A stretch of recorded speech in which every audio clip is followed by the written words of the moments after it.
Bonjour à tous, chers lecteurs, chers auditeurs, chères auditrices.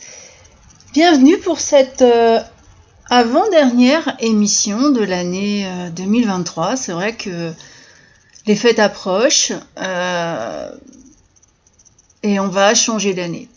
Je ne sais pas si ça change grand-chose, mais en tout cas, on change d'année. En général, c'est une période de résolution en se disant toujours on va démarrer cette nouvelle année sur de nouvelles bases. Alors personnellement, je vais continuer à lire, je vous le dis. Hein. C'est pas quelque chose dont je vais me passer dans l'année 2024 en tout cas. Et aujourd'hui, je vais vous parler d'un roman un peu spécial qui s'intitule Le château de l'ours, écrit par Alexis Lecaille. Alors, ce roman, c'est ma rencontre, surtout, avec ce roman est vraiment assez particulière, parce que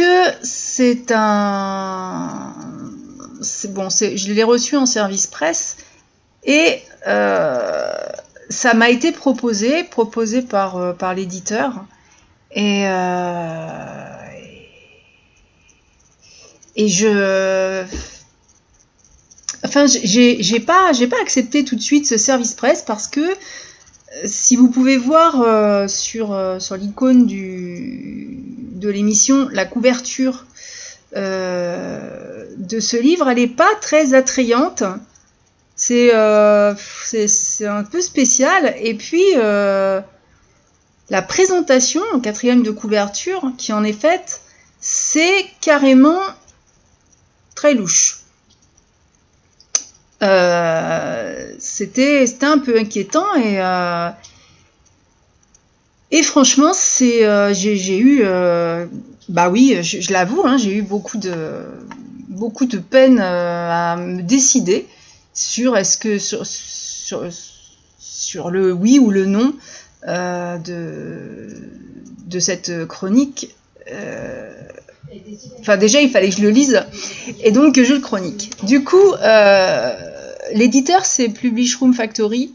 Ce bouquin est sorti le 19 juin 2023. Il est en français et il fait 328 pages. C'est un gros livre, par contre. Et ma première réaction, c'est... Déjà, c'est vrai que les couvertures attrayantes... C'est souvent trompeur d'ailleurs, mais ça peut donner envie. On se dit si la couverture tient sa promesse, l'histoire peut être intéressante. Mais en tout cas là, c'est vraiment pas ce qui a guidé mon choix. On voit rien, on se demande ce que c'est. Comme j'ai l'exemplaire sous les yeux, quand on met le nez dessus, on peut distinguer des petites choses, mais c'est vrai que en photo comme ça, c'était pas évident. Et au niveau de 4e de couverture, je vous avoue que je l'ai relu plusieurs fois.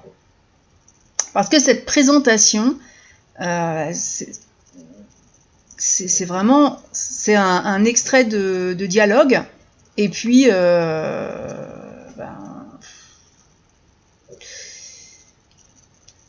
état de fait où on se demande ce qui se passe. Alors, c'était présenté comme un thriller, mais enfin, bon, ce qu'il en est présenté, en tout cas, autant devant que derrière le livre en format papier, ça n'a rien à voir, enfin, ça fait pas thriller, et comme je lis jamais d'autres chroniques, surtout quand je les reçois en service presse, si c'est les livres que je choisis, je vais aller éplucher, oui, si.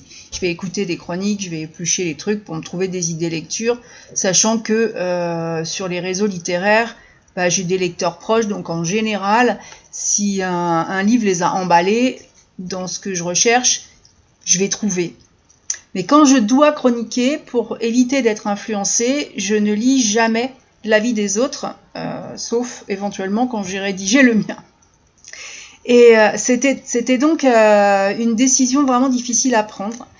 Et vous allez rire parce que j'ai accepté parce que chez Publish Room, je travaille pas mal avec eux et Et ils m'ont proposé comme ça de nombreuses pépites. C'est vraiment des bouquins que je n'aurais jamais eu entre les mains s'ils ne me les avaient pas proposés. Et je les remercie d'ailleurs pour leur confiance, parce que leur confiance est sans arrêt renouvelée. On a un bon contact et c'est très agréable. Et puis je les remercie d'autant plus parce que je regrette absolument pas d'avoir accepté leur proposition. Et oui, on peut avoir de très bonnes surprises dans la littérature comme dans la vie. Et on évoque souvent le contenant et le contenu. Eh ben, le château de l'ours, si vous regardez de plus près donc cette couverture, et je vais vous mettre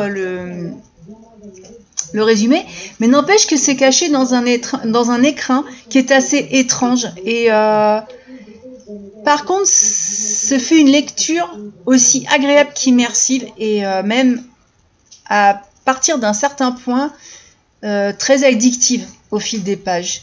C'est vrai, le suspense, il monte. Au départ, on a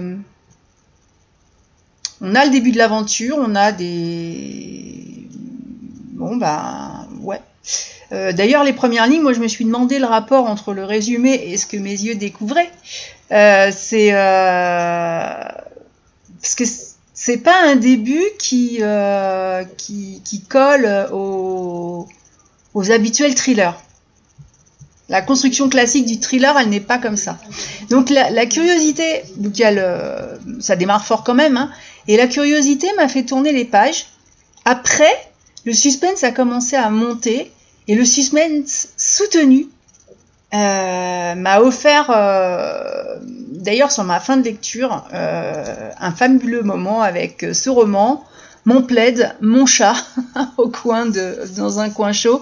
C'était très sympa, et c'est vrai que ouais, non, là sur la fin, je pouvais plus le lâcher. Vraiment, il fallait que je le termine. J'étais bien. Et alors, en plus, la fin, elle est surprenante. On s'attend pas à ça. Enfin, c'est un roman très complet dans la thématique. C'est un thriller, oui, dans une certaine partie, mais il mélange histoire et écologie, et même romance parfois. Du coup, le scénario est original. On va attaquer sur des règlements de compte mafieux, ce qui est quand même pas très agréable. Une famille qu'on ne choisit pas, avec le personnage qu'on rencontre au début. Il y a un château à restaurer. Il y a un ours assez mystérieux, pas causant, amoureux de la forêt enchantée. Il y a l'histoire de Jean aussi, cadet du forgeron, qui, pour ses 16 ans en été 1949, donc on change d'époque, se retrouve avec son baluchon pour reconquérir la ville sainte de Jérusalem. Et là, à partir de là, c'est vrai que j'ai évolué entre deux histoires qui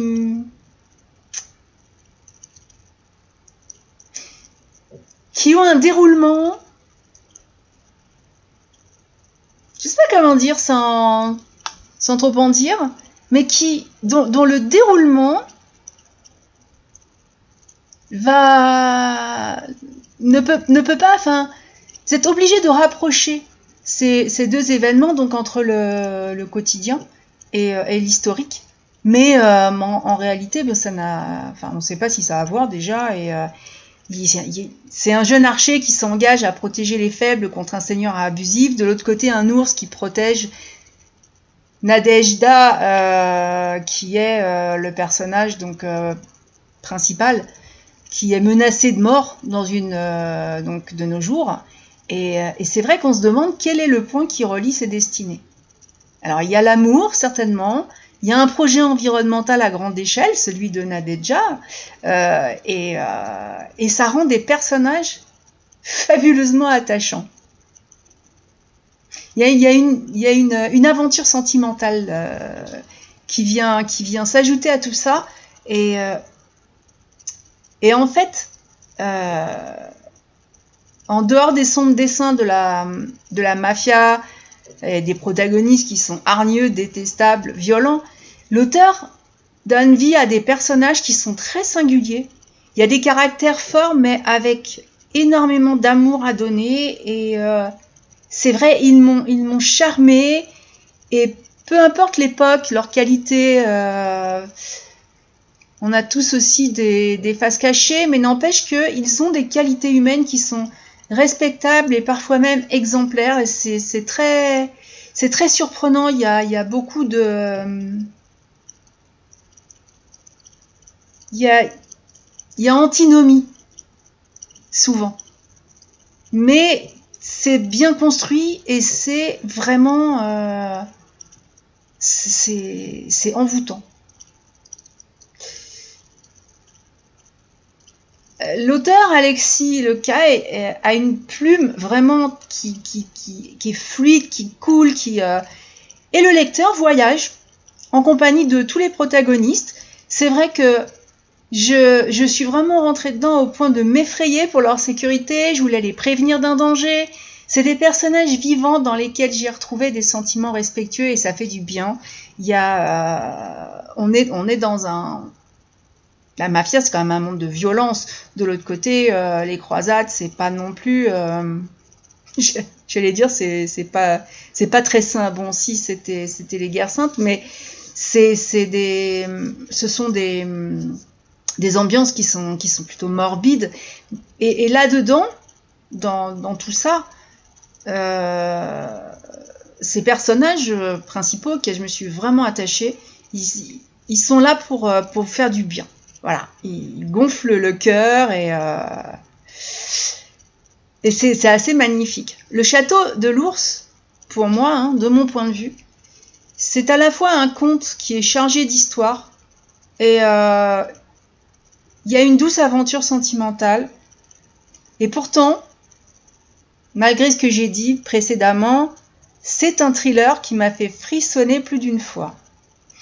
Et j'ai vu qu'il n'avait pas été beaucoup lu et peu chroniqué, sans aller lire quoi que ce soit, puisque ma chronique à moi était rédigée.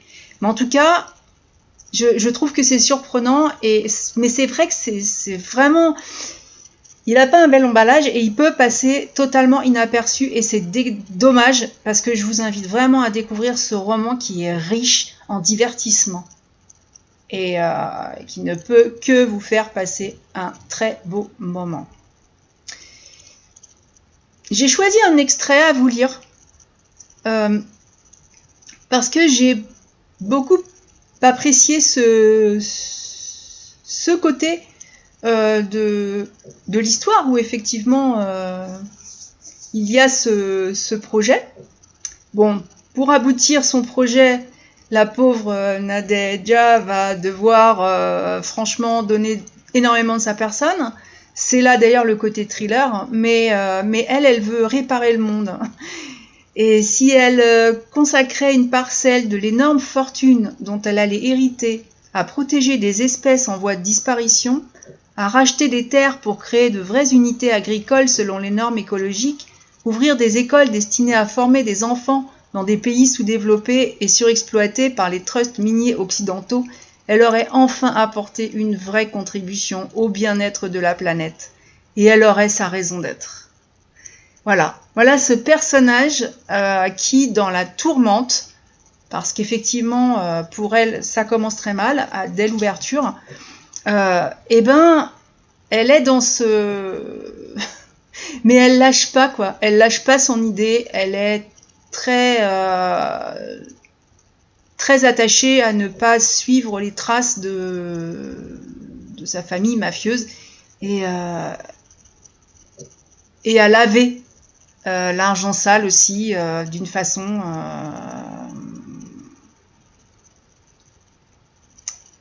disons vraiment tournée vers les autres, tournée vers la nature, tournée vers la forêt enchantée peut-être.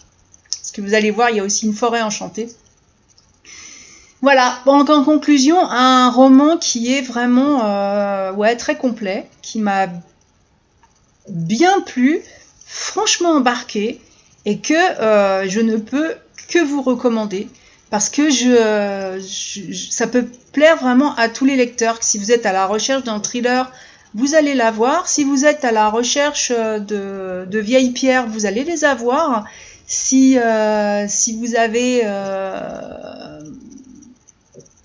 envie de revivre un fait historique, vous allez l'avoir, et il y a presque un peu de magie, et c'est vrai qu'il y a aussi le côté très sentimental, très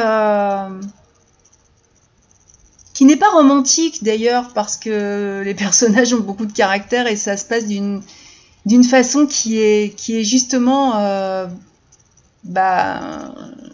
qui fait sourire, qui peut faire pleurer, mais ils vous feront certainement autant de bien que j'en ai reçu, et ça, j'en suis persuadée. Donc voilà, je vais vous laisser là-dessus. J'espère que j'ai suscité votre intérêt, et que vous ouvrirez ce roman, Le Château de l'Ours, d'Alexis Le Caet, voilà, chez Publish Room Factory. Je vous souhaite une bonne semaine. Lundi prochain, on sera le 25. Du coup, il y aura quand même chronique, mais ce sera la chronique de Noël. Et en attendant, je vous dis à la prochaine!